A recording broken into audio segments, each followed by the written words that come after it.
Vsak je svoje sreče kovač. Dobrodošli v Kovnici sreče in zdravja, klepet ob kavi.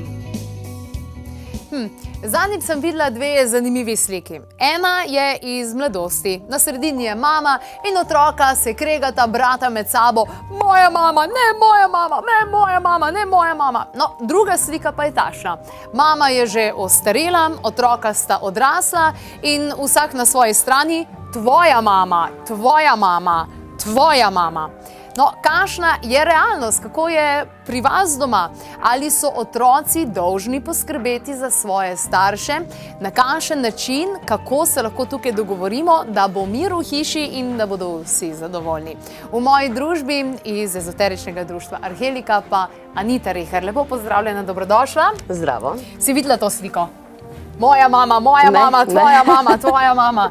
Ja, žalostno pravzaprav. Ja, res je. Ne. Te slike nisem videla, dostikrat pa to doživljam med ljudmi. Ne. Ravno tako podobo, kot si jo tukaj opisala. Ne. Ko so otroci mali, moja, ko so pa veliki, pa tvoja. Zdaj, glede tega je tako, ne, kako poskrbeti, ali smo dolžni ali ne za svoje starše, je zelo občutljiva in zelo širokospektrna tematika. Ko te ljudje pokličejo, zmeraj se nekako dogovoriva za tiste tematike, ki se upadajo s težavami in z izzivi, ki jih v nekem obdobju imajo vsi ljudje, ki se nate obrnejo. Ja. Kakšni so tukaj njihovi izzivi, kakšna je tukaj njihova situacija, zaradi katere potrebujejo pomoč? Predvsem se mi zadnje čase dogaja, da se obrača ogromno ljudi name ravno s tem razlogom,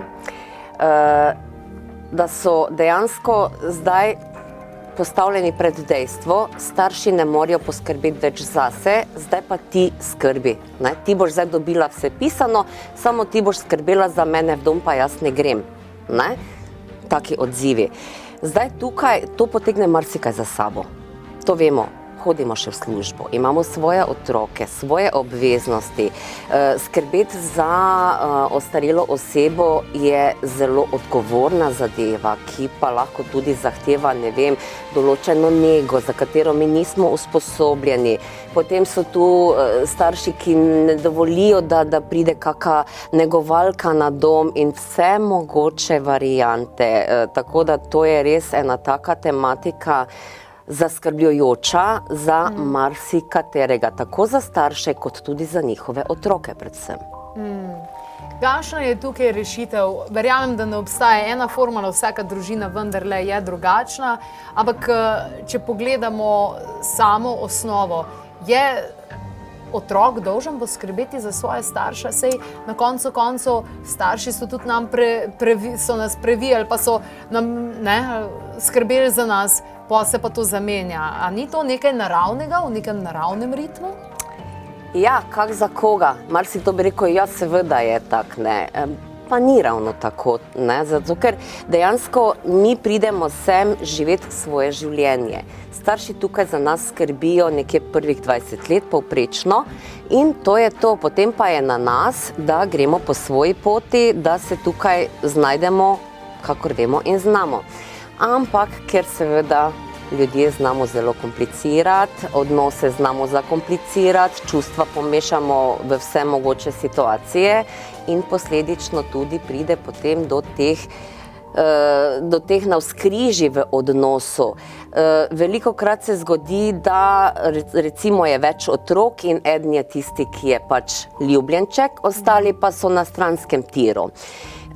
In dostikrat se zgodi, da tisti, ki je bil ljubljenček, ne bo poskrbel za svoje starše. Wow, ja. zanimivo. Taki dostikrat gredo svojo pot potem in jim nič ni mar. Na koncu pa tisti, ki je res bil najmanj vreden, če zdaj lahko govorimo v takšnem jeziku, ima pa seveda tisti čut odgovornosti najmočnejše razvit in je potem tisti tukaj, ki nikoli ni veljal nič, zdaj pa bo skrbel za starše. Potem pa pride, tu se pa odprejo vse tiste stare rane gor. Seveda taka oseba se nekje s srcem in z nekim čutom dolžnosti počuti odgovornega za to.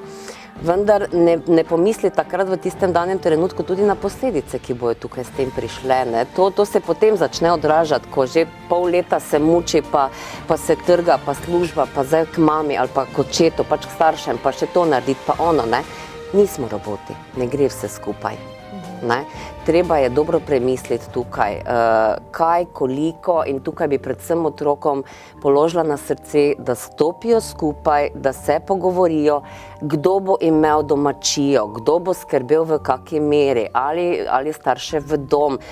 Tam je vseeno nega toliko že temu primerna in vse skupaj. Pa danes so oskrbovalna stanovanja. Se mi zdi, da je veliko teh možnosti, pa v mnogih družinah je problem denar, v mnogih ni problem denar, ampak v obeh od teh pa je problem odločitev.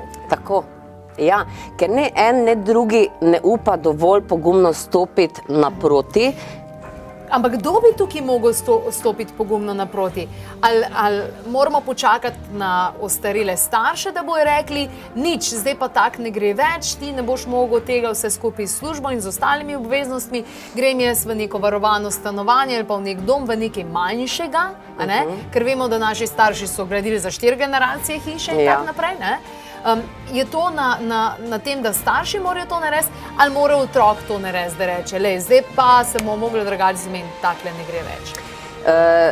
Po praksi in referencah lahko rečem, da je eno in drugo. Veš, dostikrat je tak, da starši nočejo iti v dom, pa bi živeli sami v tisti veliki hiši, pa ne prodati, pa ne nič narediti. Ne? Tam morajo otroci narediti prvi korak, ko vidijo, da je toliko nesmiselno vse skupaj, da ne gre, ne? Da skupaj stopijo otroci, če so bratje, sestre, če jih je več, se pogovorijo, starši rečejo, gledajte, tak ne gre, treba je nekaj spremeniti, ne čakati do konca. Ne čakati, da je že pol skoraj prepozno vse skupaj. Velikokrat opazim to, recimo, ne, to pa ne bi v dom, pa tak naprej, ne.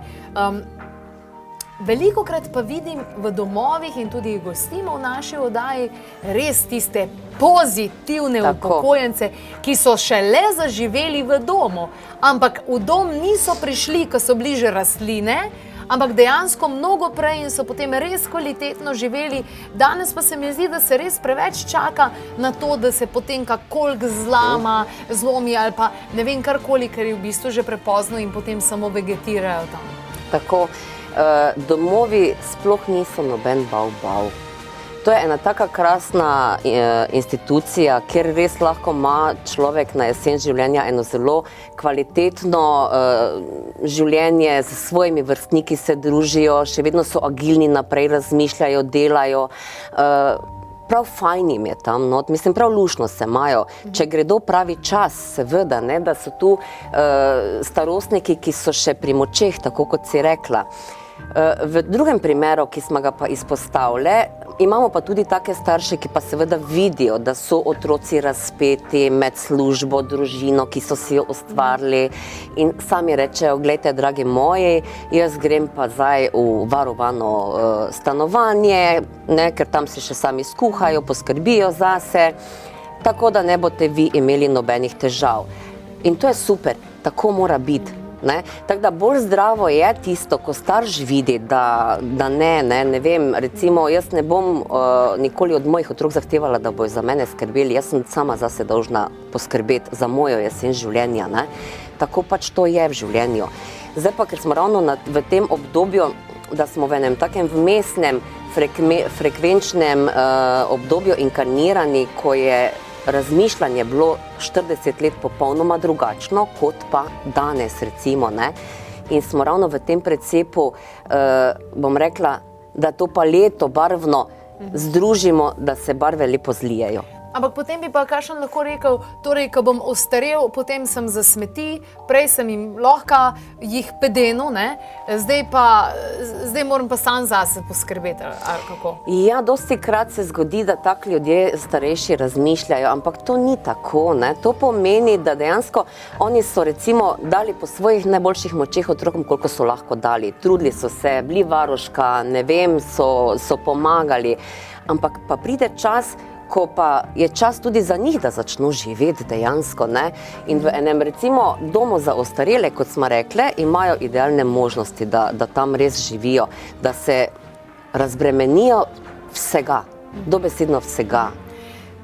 Kako lahko odreagirajo otroci ali pa na kakšen način to predlagajo, ker verjetno je tudi njim težko, sploh če starši kažejo, da v nobenem primeru oni ne bojo zapustili svojega grunta, pa svoje posesti, pa kmetije in tak naprej, kljub temu, da že izgubljajo upanje, da bo kdo to prevzel. Takšni otroci, ki se pol pač eden odloči, da bo prevzel, ne, to je zelo težko breme. In slej ko prej, če je to na silo prevzeto, se taka oseba zlomi. Kako je to povezano recimo s tem energijskim vidikom? Je to prevzem karme tudi, kad ti prevzameš neko posestvo, ki je bilo v družini že toliko časa in tak naprej? Na neki ravni ja, samo če je karma prisotna tukaj, potem mi ne čutimo take tiste globoke bolečine. Ni nam prav, pa rečemo, jo, pa kaj mi zdaj to treba, ampak nas v naši globali ne prizadene toliko, nismo toliko ranjeni, kot pa če ni karma. Tako da tisti, ki imajo to karmično prevzem, bojo lažje s tem shajali, lažje bojo se znašli v tej situaciji. Tisti, ki pa niso tu karmično vezani več na to, bojo pa zelo trpeli. In ravno zaradi tega je potrebno, da se to doreče, ko je še čas temu primeren, ko smo še vsi zdravi, ko smo še vsi okej, da se že naprej ve, kako in kdaj se bodo zadeve tukaj spremenile. Predpostavljam, da do tega ne pride, zaradi tega, ker če pride do tega, to pomeni, da se je treba soočiti z dejstvom, starša sta ostarela, v nekaj letih, desetletju, kakorkoli, bo prišlo do nekih korenitih sprememb v zdravstvenem stanju ali celo smrt. Torej gre se za soočanje s smrtjo na nek način. Tudi. Seveda, ne, ker ko se začnemo pogovarjati o tem, kaj pa bo potem na stara leta, smo že mi tam, jesen življenja, odhod in tako dalje, smrt, in marsikdo se boji tega izraza, kot tudi posledic. Seveda smrt nam predstavlja nekaj groznega in marsikdo ne govori rad o tem in se potem samo to daje, saj še je čas, ne? Ker slišim, da obstajajo tudi primeri, kjer otroci to predlagajo, da se nekaj zgodi, pa starši odreagirajo v smislu, kaj me hočete pokopati. Ja, že živega bi me zakopali. Ja. To je eden od izrazov, ki sem ga slišala, ne? Že živo bi me radi zakopali, ne? Ni tako. To samo pomeni, da pač otrokom ni vseeno, kaj se bo dogajalo, kako se bodo zadeve odvijale in da želijo na varen in miren način zadeve urediti, da bodo vsi zadovoljni, kar je tudi prav. Se pravi, nate se obračajo starši, ki imajo ta občutek, da zdaj pa so nič vredni, hočejo samo otroci pobrati tisto, kar je od njih ostalo. Ja. Po drugi strani te pa kličejo otroci zaradi tega, ker so dejansko preobremenjeni in ne vejo, kaj narediti. Tako. Ena in druga skrajnost. Tako da samo se usest, pogovoriti, ker naj se zavedajo, da v bistvu noben noče nič žalega drug drugemu, ne? Da samo je tisti strah, kakšna bo pa reakcija. Ampak reakcija bo čist v redu. Zato, ker ko se ljudem razloži na pravi način, kaj dejansko to pomeni, je čisto druga slika in posledično tudi drugačno razumevanje tega vsega skupaj, ne? Ker jesen življenja je lahko eno zelo čudovito obdobje. Samo prav si ga nastavimo. To je to. Pa še ena tale tematika, ki je verjetno tudi težka, pa se mi zdi, da so upada v to poskrbeti za starše. Malo družin je, da bi se vsi člani dobro razumeli, in bratje in sestre in starši, in da noben otrok ne bi imel občutka, da on je pa več dobo ali pa on je pa manj dobo ali pa kakorkoli pa že. Kar se v poroke tiče, glede na tvoje izkušnje vseh ljudi, ki jim pomagaš in tako naprej, je tukaj smiselno te stvari nekako urediti prej, se dogovoriti ali potem počakati, da nekdo umre, pa ne se potem pokolejo med sabo. To sem ravno na predavanju prejšnjič izpostavila to, da naj to ljudje naredijo, ko je še čas pravi za to. Ravno zaradi tega, kot si omenila, dobro, da si omenila ta del, ne čakati, da nekdo umre. Prej se je treba dogovoriti, prej je treba te stvari doreči. Ti dobiš to, ti dobiš ono, ti ne dobiš nič. Pa kaj? Glej, z nekim razlogom že, ne, konc koncev, ne. Zdaj, če je to moja lastnina, jaz bom pač z njo naredila to, kaj jaz mislim, ampak vsaj tu živa z zdravo pametjo v glavi, ne bodo se otroci potem poklali med sabo. Slišim, da je veliko manipulacij, ko so starši res oboleli in tako naprej, da kakšen izmed otrok celo prevara svoje brate, sestre, v tem smislu, da se prepiše v nekem slabem trenutku, ko starš je v nemogoči situaciji, celo ponarejevanje podpisov in podobno. To so zgodbe tudi slovenskih družin? Zelo dosti. Ja, res. Zato je še toliko bolj pomembno, da se to naredi, ko je, tako kot sem rekla, ko je človek še pri zdravju, pri zdravem razmišljanju, da se to naredi na papir, da se da jasno vedeti, tako in tako stvari stojijo, ti dobiš hišo, kaj boš z njo naredila, ko bom jaz umrla, je meni vseeno, ali boš prodala, ali boš imela naprej, tvoja stvar, v glavnem to je treba prej narediti. Zaradi tega, ker nikoli ne vemo, kot si rekla, kaj se pol nam zgodi in pol pride do raznih prevar. V tistem stanju, ko starš ni več, ko oseba več ni zmožna razmišljati racionalno in ni tudi pri zavesti dostikrat ne, razni ponarejeni podpisi in tako dalje in potem seveda posledično cela vojna družinska.